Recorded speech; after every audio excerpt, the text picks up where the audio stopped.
Everyone has felt worried or stressed from time to time. That's only natural. If you're about to take an important exam, start a new job, or move to a new town, you're bound to experience stress or anxiety. If you weren't at least a little uneasy, you wouldn't be human. But sometimes, that stress isn't just ordinary stress. Generalized anxiety disorder is a more serious condition that doesn't just disappear when the stressful parts of your life ease off. According to the World Health Organization, the COVID-19 pandemic has led to a 25% increase in anxiety and depression worldwide. That means it's more important than ever to learn about anxiety. But what exactly is anxiety? How do you identify it? And most importantly, what can you do about it? This crash course on generalized anxiety disorder will teach you the basics of everything you need to know about GAD. But before we get into the nitty-gritty, we need to identify what GAD is and what it's not.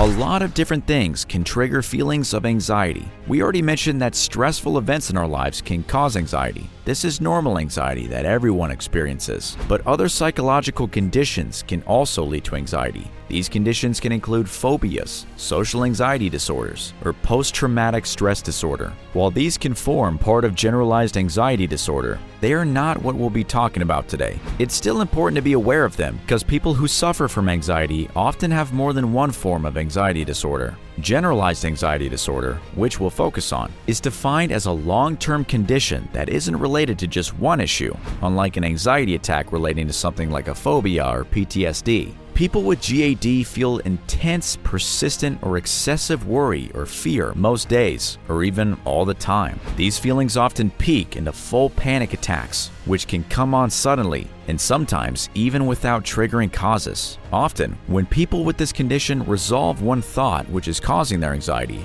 another one will appear to take its place. These feelings of anxiety are very difficult to control and are out of proportion to the threat of danger or cause of the patient's concern. Experts consider this condition to be a disorder because it can interfere with the daily lives of people who are suffering from it. These definitions can help you understand if you or a loved one is experiencing GAD. But if you are hoping for more clearly defined symptoms, we're here to help. The symptoms can vary from one person to next, but some can help you identify GAD.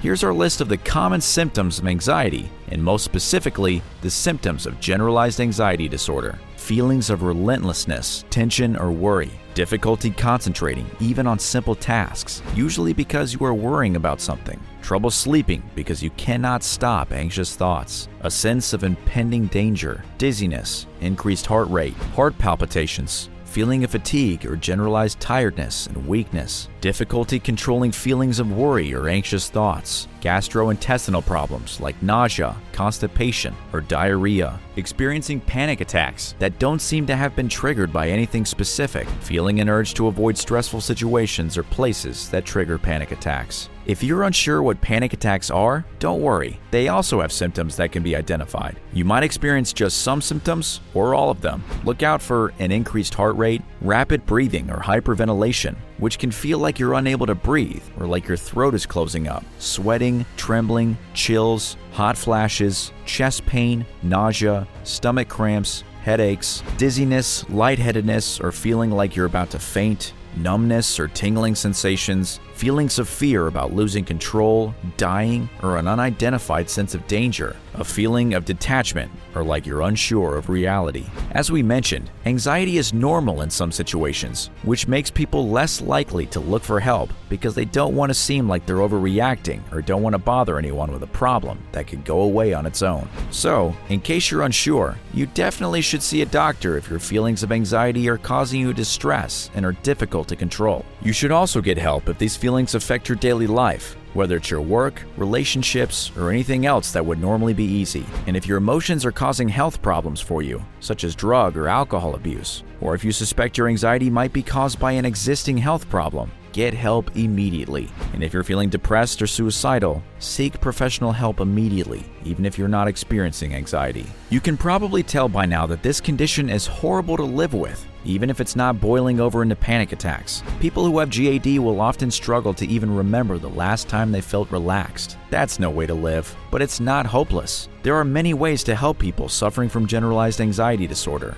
and we'll take you through them. When treating any type of condition, it's best to target the root cause of the problem. Unfortunately, experts haven't quite identified what causes GAD. Some experts believe that there might be several factors involved. Even though their causes aren't very well understood, research has suggested a couple of other potential causes. Traumatic events might trigger anxiety disorders, but perhaps only in people already prone to anxiety. These events could increase abuse experienced as a child, domestic violence, bullying, accidents, and other events. Some studies have also linked anxiety to possible inherited traits. It appears that people who have a parent with GAD are 5 times more likely to experience the condition themselves. In some cases, a history of drug or alcohol abuse can cause anxiety disorders. Neuroscientists have also shown that anxiety is sometimes linked to unusually active regions of the brain, which regulate emotions and behavior. Imbalances of the chemical serotonin and noradrenaline may also be a cause, as the chemicals assist in regulating and controlling our mood. People who suffer from other emotional or mental disorders are also more prone to GAD, but the cause isn't always that complicated.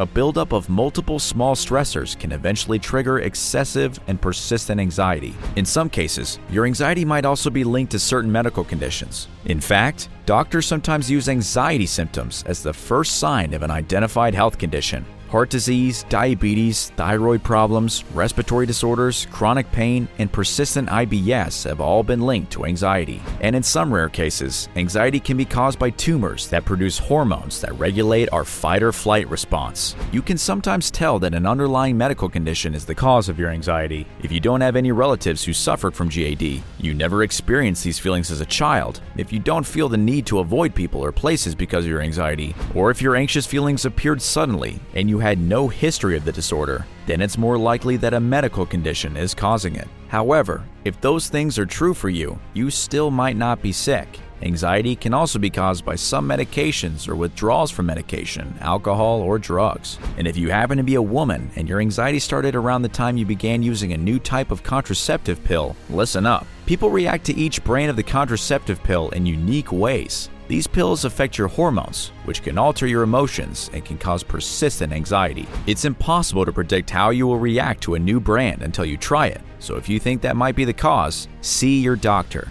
Getting rid of your anxiety disorder might be as simple as switching to a different brand of the pill. But if your anxiety isn't related to a medical condition, there are still techniques you can use to help combat the disorder. There are many treatments available, and they can be highly effective. Of course, your GP or other health practitioner might refer you for treatment, and we'll get to how they potentially treat the disorder in a moment. But if you're reluctant to see a medical professional, you might be able to treat yourself at home. We don't recommend self-treatment for anyone who feels suicidal though, and this is just a guideline.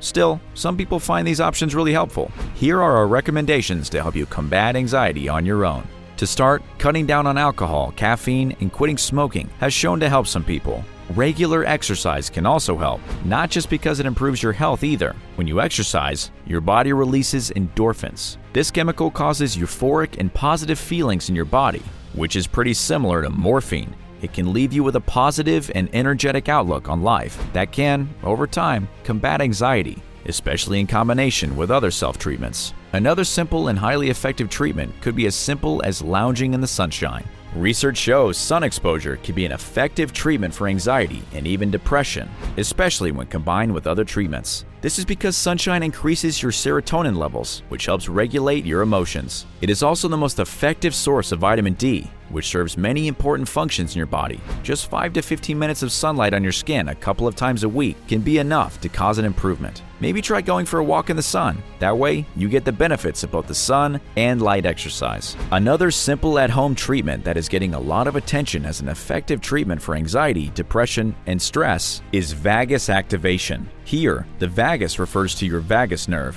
which extends from your brainstem down to the outside of your spine and connects to just about every organ in your body. Studies have shown that this nerve is very important for regulating several vital functions in our bodies, including heart rate, inflammation levels, blood pressure, and digestion. But most importantly for anyone watching this video is its effect on our emotions. It's more important than you might think. This nerve carries signals from the emotion center of our brains to the organs in our bodies, which instruct our bodies to respond in specific ways. Your brain reads and regulates your entire body through this nerve. It tells us to respond to either fight or flight, freeze or immobilize, or safe, social, rest and digest responses. All of this is important because once you know about these responses, you can easily learn to manually control your positive emotions by activating your vagus nerve. These techniques are surprisingly simple, and there are a few you can try. Start by trying deep breaths using this technique. Sit comfortably and inhale slowly and gently, allowing your belly to expand and your diaphragm to push downward.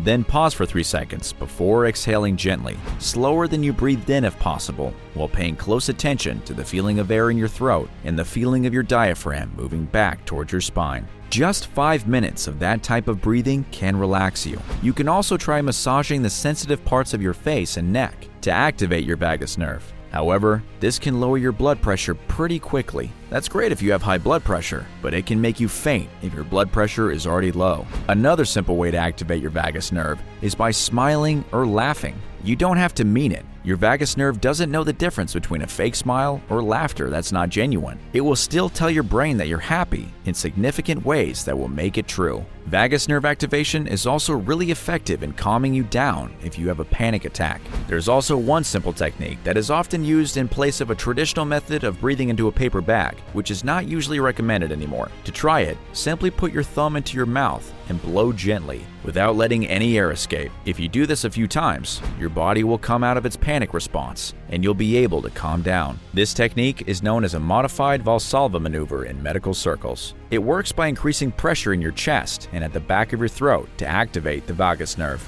It will then send calming signals to your brain to lower your heart rate and reduce the panic response. These self-help techniques are safe to try on your own. They can also be used by people with other types of anxiety disorder or depression. Even people who are just experiencing normal stress that's not related to any anxiety disorder can use these techniques as well. But if none of these techniques help you with your GAD, your medical professional might be able to help. They'll likely suggest antidepressant medication, although these have side effects, or they might recommend cognitive behavioral therapies. You can often seek out help from a cognitive behavioral therapist without a doctor's recommendation, if that's what you prefer. Generalized anxiety disorder is a serious and often debilitating condition. It can seriously affect the lives of those who have it. We've looked at the symptoms in depth to help you identify if you or a friend have this problem. And we've even discussed some risk factors that might make you more likely to have it. It's a horrible thing to deal with. Still, even though the causes aren't fully known, treatments are available that are proven to help. As always, it's important to start treatment or get help as soon as possible. The condition can get worse if you wait too long. Get advice from your doctor, or you can even try the simple at-home treatments we taught you. You never know. Getting past the anxiety might be easier than it feels now. Have you had GAD? Do you know someone who had it? Tell us what techniques you use to combat your anxiety. Your suggestion might just help someone. And give us a like if any of our suggestions worked.